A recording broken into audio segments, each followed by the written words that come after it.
welcome to another edition of Durable by Design. I am joined by Crispy Barnett. What's up? And we're here to talk about the 10 things you needed to hear yesterday that you're going to get today. When's the best time to plant a tree, Crispy? 30 years ago. What's the second best time? Right fucking now. So we're about to start right now. Number one, you're not special. However, your process should be. Love it. What are your thoughts on that? I agree. Yeah, it's like breaking the news to kids about Santa Claus. It's like, yeah, you're just not special, man. Like there's 7,000 other businesses doing what you're doing. It's like the thing that makes you unique is the experience, and that's all down to process. Yeah, and more than that, there's more than 7,000 people, like agencies, service companies, anywhere. Like I'd say this, I would bet money on. In fact, if you ever want to do it again, I'll help fund you, Crispy. If you'll take my money, I bet money that you could go into any ecosystem and start a service company because because you're not special, but I think your process is. So like there's a number two, if it's not sorry. This one blows my mind that I'm going to sidetrack. I can't say it. It blows my mind so much. I've had real companies, like not fake companies, come and tell me and say this statement to me saying, "Oh, we don't document anything. We just get on calls with people." And I'm like, so I just, okay. It's hard for me to say. If it's not documented, it doesn't exist. That's number two. If it's not documented, it doesn't exist. Yep. Yeah, that's being special in a really fucked kind of way. Like if you're doing that. Okay, you're special. Your process is special, and you're done. Yeah, it's all good. It's not just external deliveries that are documented. You must have internal processes documented at some point. Like you can't just have tribal knowledge of ticking. You must work on the business, not always in the business. You must take intuition into instruction. And I'm going to be clear, that's freaking painful. It is freaking painful. We're doing that like taking intuition, things you're good at, turning them into frameworks is not an easy process. Mm-hmm. And the faster you do it, both externally and internally, will be whether you scale or not. Okay. Yep. Number three, you're not overworked. You're actually a product of your system. You're under standardized. I would say 90% of burnout, especially customer load, is almost always due to ambiguity. And if there's custom work, it's probably and you probably solved it 10 times already. That's on you. It's on you. Yeah, that's tons of things. Lack of standards, lack of process, lack of standardization of delivery, tons of things. Yeah. Hopefully some medicine. I talk to a lot of, just because of my past itself and because of who we're talking to. I'm talking to a lot of agencies that are getting started and they'll ask like how, and I'm going to say it out loud to everybody. It's a bad question. How did you do it? I'm going to say that's a bad question because there's no way I can remember. There's no way it's helpful. And there's so many small decisions in the moment. There's just bad questions. But what's helpful is someone's coming and like, Matt, I don't feel like I ever have enough time. And there's a reality to this. It's you have enough time for the things you consider important. And so you do have enough time. Like you're wrong. You are wrong. You have enough time. What's wrong is you're not prioritizing the things that matter most. And you're not able to see the trees from the forest. And that often takes a mentor or somebody telling you. And so I'll just say right now, if you feel overworked and you're a 5-person shop, 10-person shop, it's actually anywhere you are until you're getting to about 30, 40, because there's other like just departmental issues. There's leadership things to train. It's every single time it's under standardized. Every single time. Yeah. This inspired another thought for me in the sense of if you ask, because I get asked, it's like, how did you do it? It's like wrong frame of mind, number one, because there's not like magic silver bullet solution. There's not. The way to do it is to be relentlessly tenacious about your execution and have a standard that you subscribe to and do not fray from that in any scenario at all.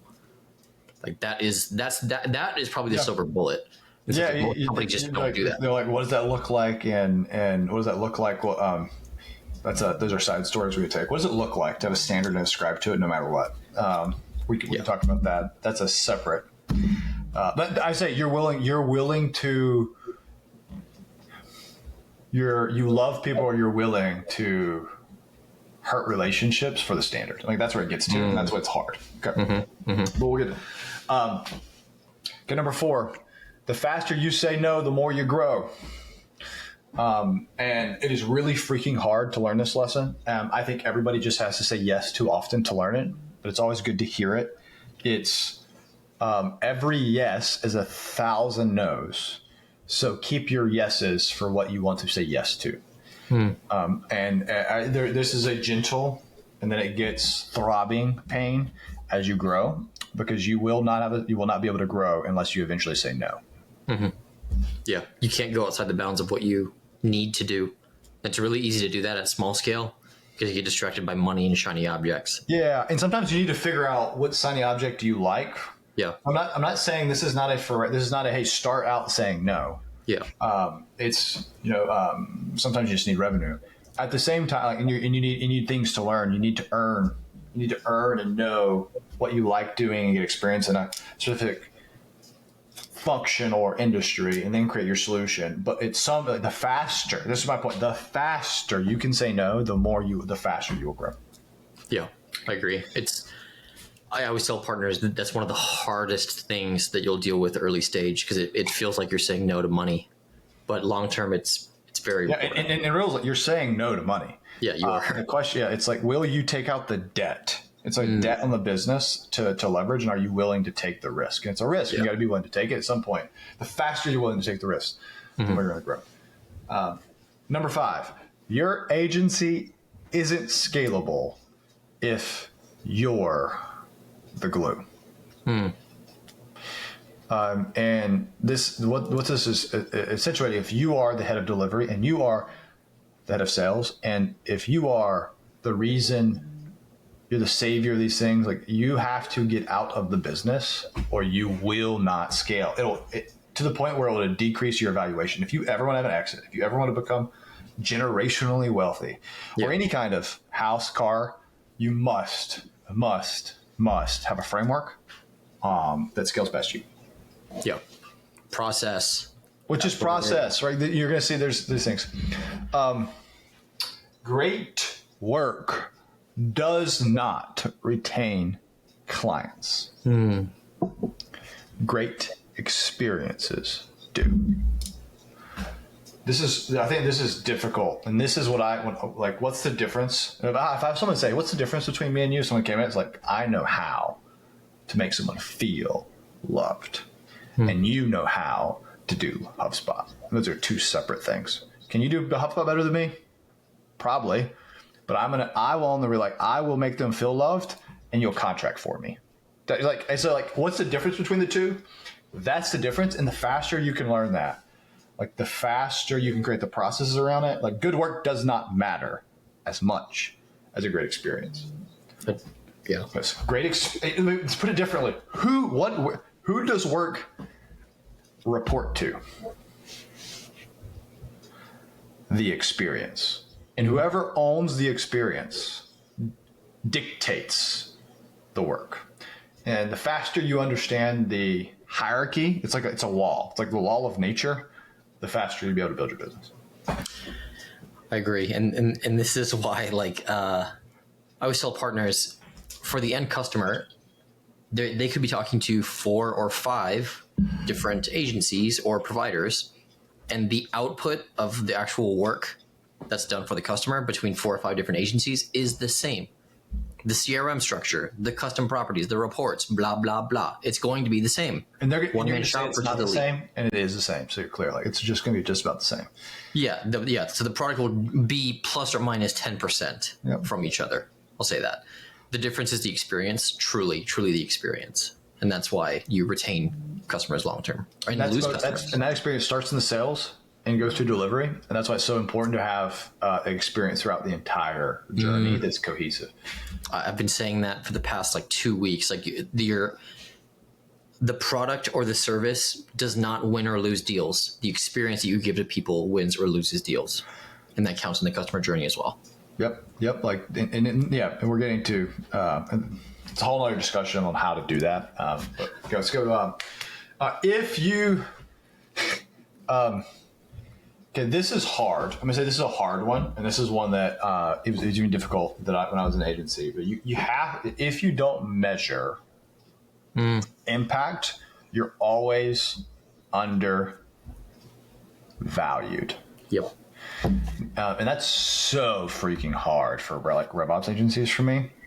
But if you don't do it in some capacity, you're just going to lose. And I would say, and it doesn't mean, what you didn't hear me say is if you don't create value, if you don't measure impact, you're always going to be underpaid.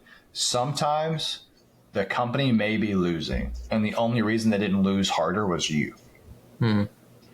So I think it's important, but you are the reason they know they lost.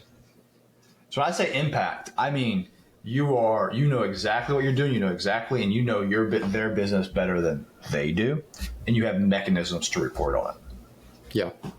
Yeah. This is why whenever I release content for the ecosystem, like my sales master guide and stuff like that, I always, especially in retainer engagements, I would always have a wins section to celebrate, because it's very, very easy to recognize bad things that happened or painful things or mistakes. But there is not an equivalent amount of time spent on things that went well. And when you celebrate that publicly in front of the customer, that echoes the value and it reiterates it to the customers that when renewal time comes around, it's easy. Yeah, even small things like knowing a giant deal closed before they did. And knowing about there's small ways you can create this experience. You don't have to know more about the business, but they can think you know more about the business. Again, all about the experience.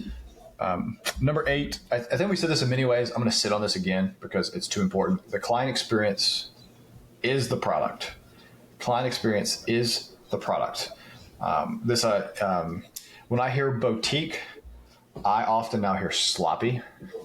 A boutique and calling yourself custom or boutique is not an excuse not to have a client experience. Everybody always wants premium. And communication cannot really, where that the rubber hits the road there, communication cannot feel random. It must feel regimented. You might be doing bad work, and I've kept clients. We had people. I mean, when you're growing really fast and you have to put people, I put people that perhaps, maybe I'm not saying it is, perhaps they were not. Well, every dentist has to work on their first mouth. Speak right. You know, whether you want to be that first, nobody wants to be the first mouth. So they probably just don't tell you the first mouth, right? So there's a reality to this thing. How do you fix that in a service company? Is everybody must have the first account and they must have the first thing. I've had bad work being done, and they said, "Hey, I really enjoy the experience, and I know y'all, and I'm communicating because it's been so good." And I enjoy how you're communicating. I think the work is suffering with this change. Yeah, I think of like another comparison to this, and I should do a LinkedIn post about this again. I did one like a year ago or 2 years ago. So one of the extreme luxuries I have in my life is we have like maids that come to the house once a month, and it's like a reset, and it's easy for the family because it means we can just not worry about the obligation of cleaning the house, blah, blah, blah. And you know what I love about what they do? It's like the house is spotless, but that's not what I love. What I really love is that I have a bunch of little magnets on my fridge of little animals and princesses and stuff like that. They organize the animals in like a farm format, and they organize the princesses around the castle. I'm thinking about like, do you love the experience? Like that is what does it for me, not the house. And I'm like, dude, that's such a small, like they don't even have to do that. Like that's not part of why they're here, but the extra like, dude, I went to get my car emission test. I had to get my emission test, and I looked on Google reviews, and I ended up finding one with 4.8 stars, and I go to it, and there's a bunch of them, right? But this is the highest star one. And somewhere in the reviews, I heard you get chocolate at the end. And I literally picked it because this guy says, yeah, you gave me like, yeah, it was a great experience. It looked a little dumpy, but you get chocolate at the end. And it was like over and over again. He didn't ask. Cool. So I ended up going to this place. It looks like a dump. This guy's super nice. He does all this stuff. And emission test is emission test. There's no difference. It's straight up commodity. Yeah. And at the end, he has this little refrigerator. And he just gives me a piece of chocolate. And I'm like, I'm never going anywhere else. Yeah. It's like,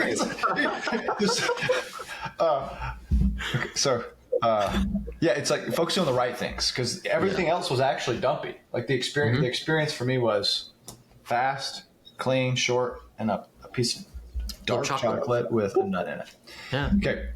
Retention isn't a support problem. It's more often a positioning problem.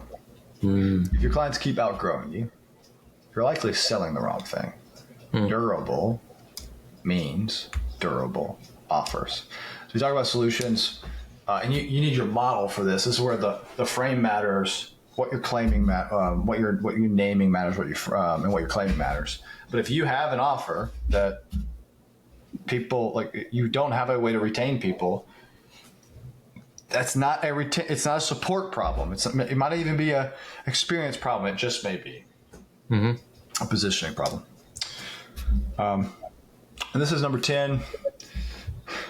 Okay, this is more controversial than the rest.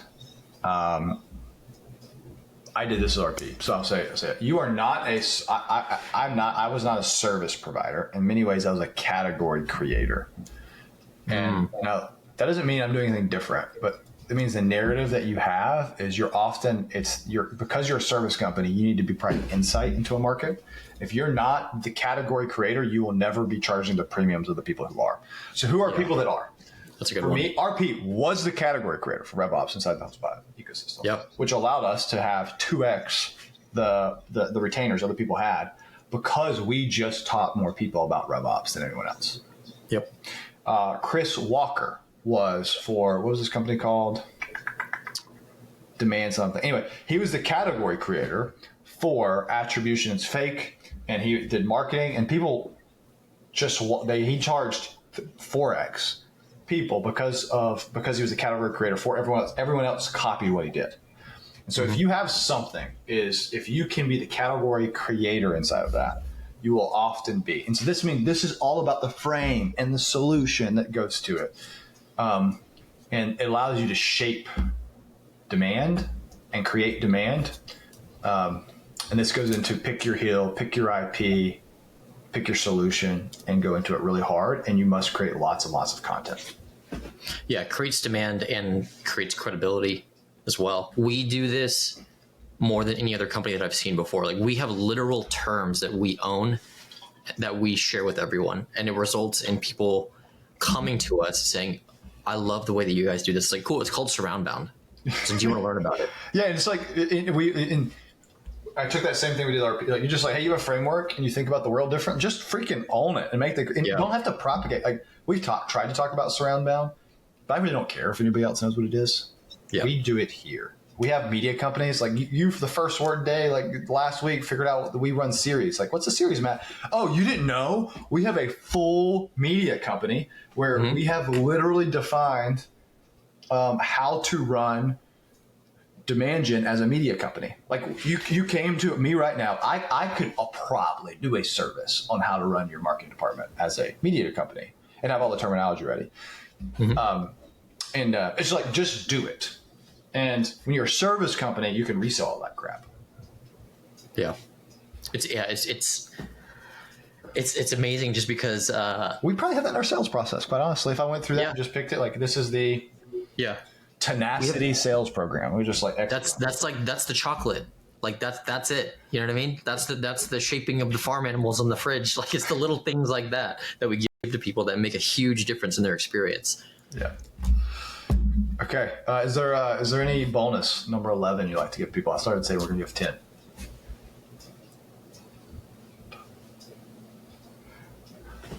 No.